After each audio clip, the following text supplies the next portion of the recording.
You're listening to The Storage Papers.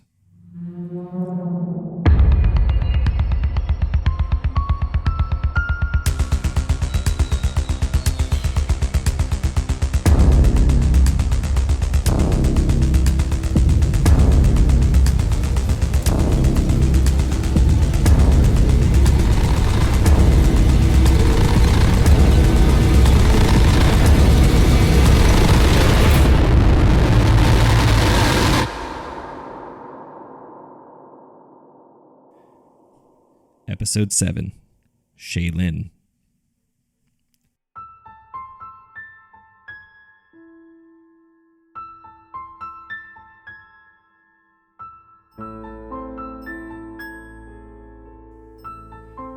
As a child growing up in the 80s, urban legends, ghost stories, and tales of folklore were a popular way to pass the time by the campfire. I remember various versions of the story Bloody Mary and how to summon her. We used to dare each other to stand in front of a mirror with the lights out and chant her name, Bloody Mary, 3 times. This was supposed to conjure the spirit of a girl named Mary who had been murdered in the local area, allowing you to see her manifest behind you in the mirror's reflection. Only the bravest of us would attempt this, and those who claim to be brave may have bragged about doing it, sharing their versions of what they saw.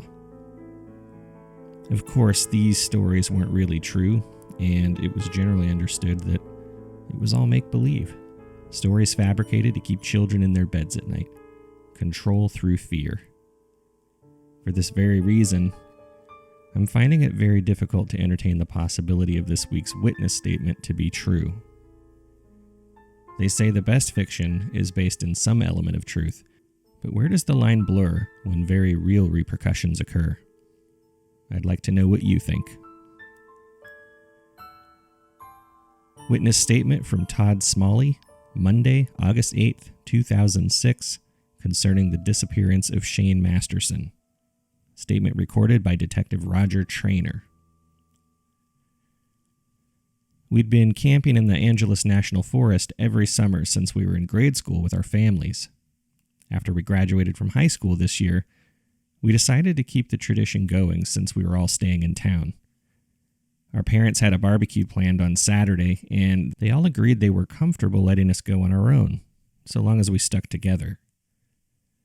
The group consisted of myself, Shane, Lucas, Lucas's girlfriend, Shealynn, and Liz. Some of us had to take time off work last week, but we all agreed to meet at Lucas's house before heading up to the campsite on Thursday. My dad let us use his Suburban, which had more than enough room for the 5 of us and all of our gear. Once we met at Lucas's house, we packed everything into the truck and headed out around 10 a.m. Liz and I were really close, and she sat up front with me while I was driving. Shane had to pull a late night shift on Wednesday, so he took the middle row of seats and sprawled out, sleeping most of the way. Lucas and Shealynn sat in the very back seat and spent most of the trip making out and giggling, as they typically do any chance they get. I don't think they even spoke to us the entire trip except when we first got on the freeway when Lucas said, "Try to get us there in one piece, Toddo," in his usual cocky tone. It was a nice drive, spent catching up with Liz, who I hadn't seen much the last few months. Nothing really happened between us, but I knew her parents were pressuring her about college and picking a major, as well as the SATs. We were both glad to have time to get reconnected. We arrived at our campsite shortly after 2 p.m. and began unloading the truck. We had just started to set camp when Liz said she had forgotten her tent. I kind of had a thing for her for a while, and I quickly volunteered to let her stay with me in mine. She seemed almost giddy at the suggestion, which made me think she might have similar feelings. So we finished making camp and got a fire going to start dinner. We wanted something that didn't take a lot of effort for the first night because we expected to be exhausted from the trip, but surprisingly we weren't. Of course, Shane felt greater after getting a solid 3 or 4 hours of sleep on the road. We all ate and sat around the campfire as the light turned into darkness and the stars came out. I always loved how many stars you could see from the mountains. Friday and Saturday were typical days. We spent the day hiking some of the usual trails, looking for local wildlife and stopping for group photos from time to time. But Sunday afternoon, after we stopped for lunch, we tried something new. Lucas was the one who suggested we venture a little bit off the trail and explore some of the areas of the woods we'd never been before. Cheyenne was worried that we'd get lost, but Lucas explained that he would mark some of the trees with a small hatchet he was carrying so we'd be able to find our way back to the trail. It didn't seem unreasonable, and we were all up for a bit of adventure, so we began veering off the trail and gaining elevation. We probably hiked for a couple hours when I suggested we turn around if we wanted to get back to camp by dark. That's when Lucas started calling me a pussy and said, "Then why the hell are you carrying that flashlight around with you, Todd?" I was used to his style of humor by now, as we all were, and I looked at Shane, who just kind of shrugged his shoulders as if he didn't really have an opinion. When I looked at Liz, she said, "We're out here to have an adventure, aren't we?" I didn't bother looking at Cheyenne since she always did whatever Lucas suggested. I only really wanted to get back to camp to spend more one-on-one time with Liz, but if she was having a good time, I wanted to be a part of it. So I said, "I guess we're trekking on." Lucas nodded and said, "That's the spirit."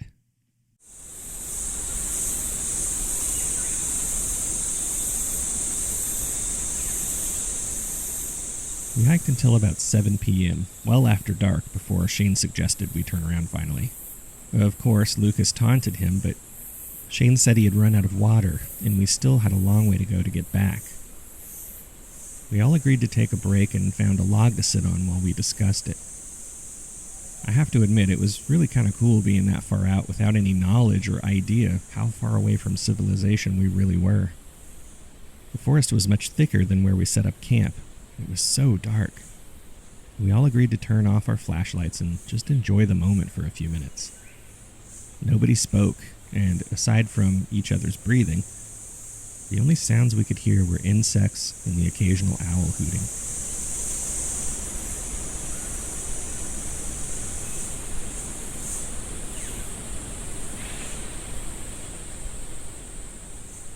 The canopy was too thick there to see stars, but it was still quite peaceful. Liz leaned up against me in the dark, and I put my arm around her. We just sat silently for a while, and I was in a world of my own when Lucas finally spoke. To be honest, I had forgotten he was even there. I didn't think he had it in him to sit quietly at all, let alone without making some kind of a joke or throw an insult at someone in an attempt to be funny.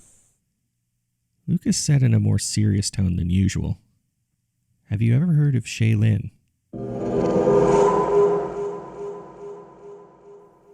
Each of us said no, including Cheyenne. I could tell from his voice that he was no more than 5 or 6 feet away from me, despite not being able to see it all. I remember placing my hand in front of my face to see if I could visualize it, but it was just too dark. Lucas continued.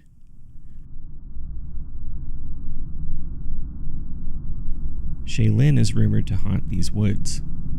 I'm surprised you guys haven't heard of her in all the years we've been coming up here.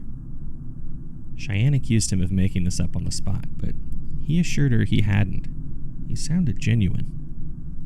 He claimed he overheard his parents talking about the legend of Shealynn and how the real reason the parents didn't want to go camping this year was because there were rumors that she would appear every 20 years, and that they had seen her kill someone in the summer of 1986 when they had been here. Apparently, there was a girl in her early 20s that had gone missing in the area in the 1940s after some psychopath escaped from a local prison and had been living off the land out here in these woods.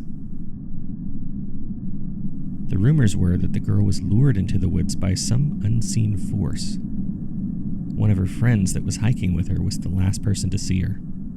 They had been hiking in a large group, and Shealynn, who was near the rear of the group with her friend, had crouched down to tie her shoelace.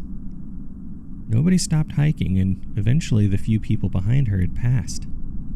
Her friend turned around a few moments later before going around a bend in the trail with the group and witnessed her walking off the trail on her own. When the friend called out, she said it was like Shealynn had never even heard her. She just kept walking slowly through the trees, getting scratched up by branches. By the time her friend was able to signal the group leader, she was well out of sight. They all spent hours looking for her, but she was never seen again. Lucas told us that his great-grandfather was part of that same camping group, and that's how the story was handed down to his family. But Lucas also said his dad wasn't aware of a part of the story that his grandfather had told him. It was said there was a way to summon her spirit and communicate with her.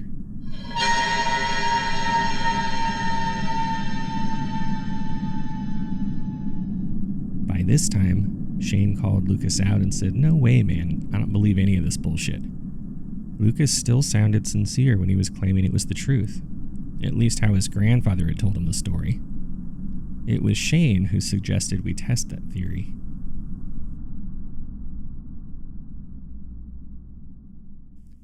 I really don't believe any of us believed Lucas's story had an ounce of truth to it, so we kind of egged him on to tell us how to summon her. With all of Lucas's typical overconfident behavior, he was pretty easy to manipulate into doing something he didn't want to do, especially if you called him a chicken.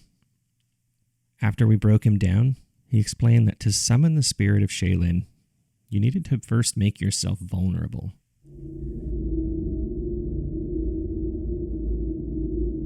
You had to stand somewhere in the woods alone, facing away from anyone else there, and you had to be far enough away that if you needed help, it would take someone a little bit of time to reach you.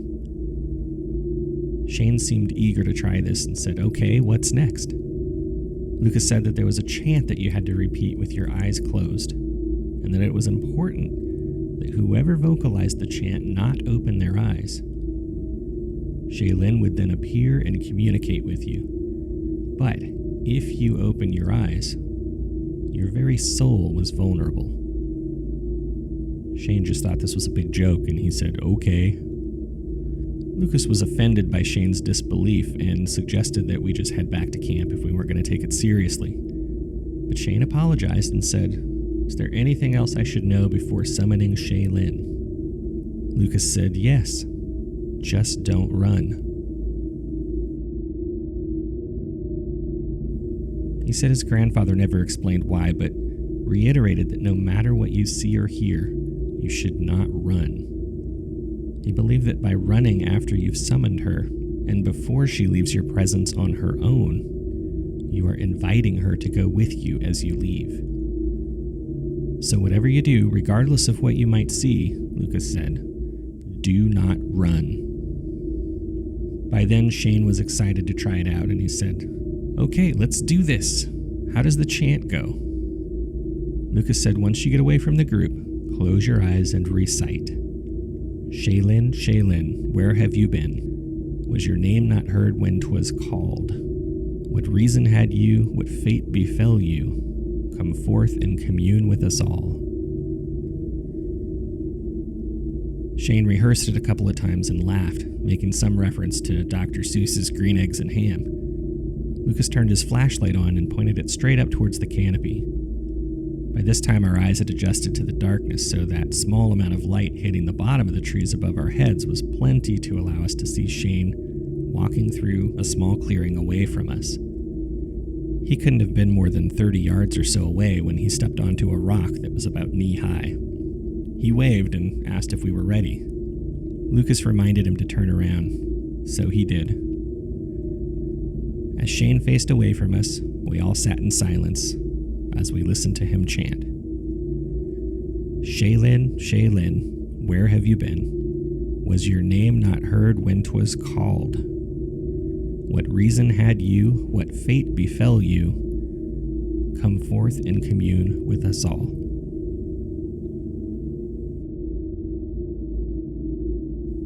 We sat in silence and waited. Lucas told him to say it again, and reminded him once more to keep his eyes closed. About halfway through the second chant, I noticed the insect stopped making noises. An eerie silence washed over the area, and I could barely hear a breeze above the sound of Shane's chanting.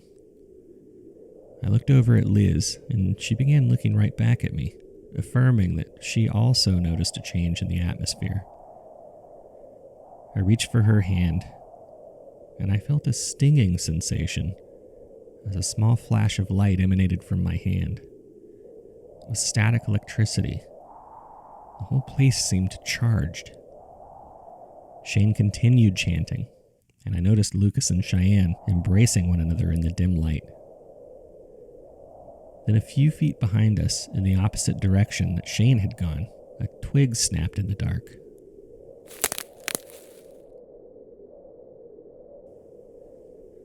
We all turned to look, and it was at that moment I saw a figure.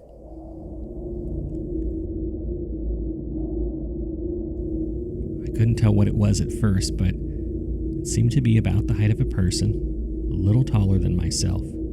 I watched as it glided from right to left beyond some trees, as if floating in the air. It was so faint in the shadows I had been questioning what I was seeing. "Oh fuck," Lucas said, then yelled at Shane to stop. He didn't. Lucas repeated himself, followed by Shealynn, practically yelling at Shane to stop while we were all still looking in the direction of the apparition and where the twig snapped.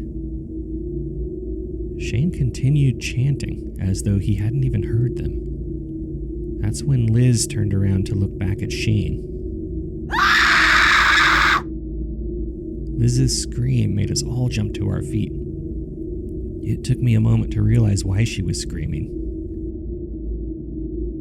Shane was no longer on the rock. In his place, there was a tall figure facing away from us. But Shane was nowhere to be found. We could still hear Shane's voice, chanting, but it was coming from whoever, or whatever, had taken his place there. As I focused, I could see long, greasy-looking dark hair flowing down to the figure's waistline. She was wearing a gray, tattered gown, and I could see her pale forearms and hands down by her sides. Lucas whispered, "Do not run."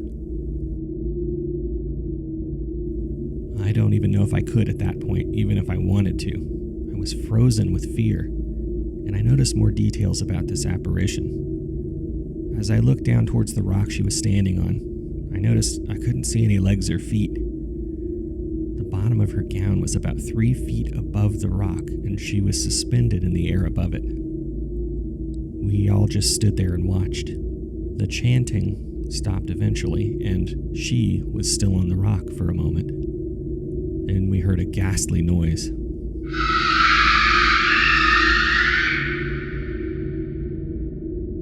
A loud shriek emitted from the figure, and her arms slowly raised up by her sides as she began gliding backwards toward us. As she got closer, the shriek grew louder. Lucas grabbed Cheyenne's forearm again and said, "Don't run." The closer she got to us, the faster she glided until eventually she turned around. Once she was about 10 feet from us, she hovered there for a moment. Her face was pretty. She had a sadness in her eyes, and we all just stared at her as she slowly descended into the ground, inch by inch, until she disappeared. That's when there was a slight gust of wind, and the atmosphere changed back to normal. We could hear the insects again. We were all dumbfounded for a moment. Liz and Shealynn were crying, and I looked at Lucas. We both said, "Shane," at the same time. We walked over to the stone that he'd been standing on and called his name, but there were no signs of him. We were too scared to break up and look for him individually in different directions, so we stayed together as a group and looked for any sign of him until the sun came up. By around 6 a.m., none of us had any water, and we were tired and hungry. We made our way back to camp, and I drove to the ranger station to report Shane missing while the others packed our gear. The ranger I spoke with called the police, and he accompanied me back to our campground to gather our belongings and the rest of the group. And then you arrived shortly thereafter.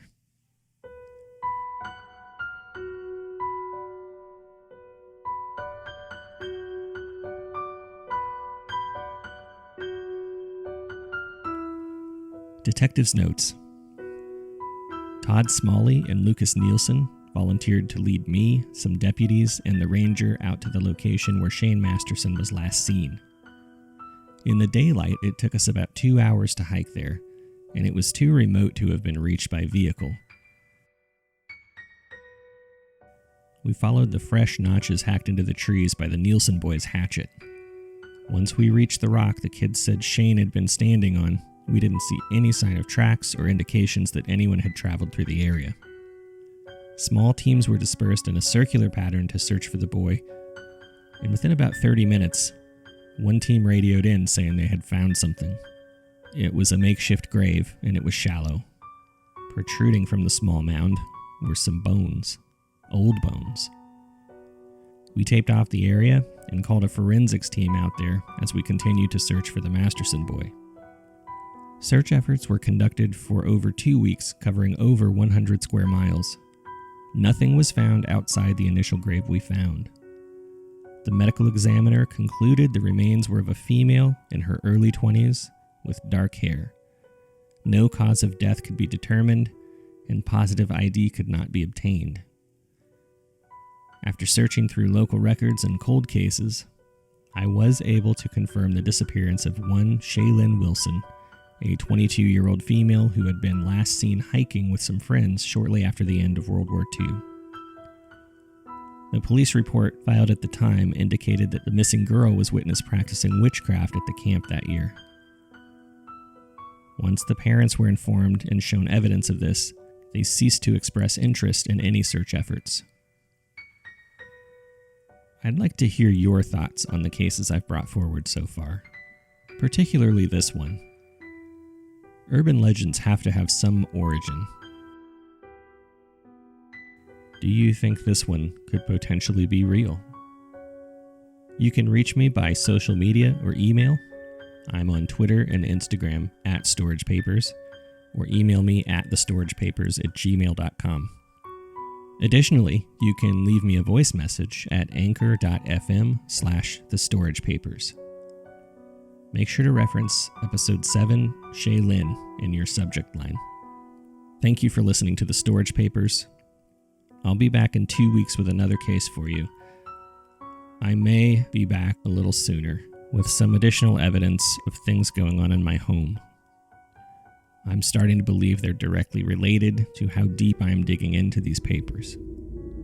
So if anyone has experienced something similar, please do reach out.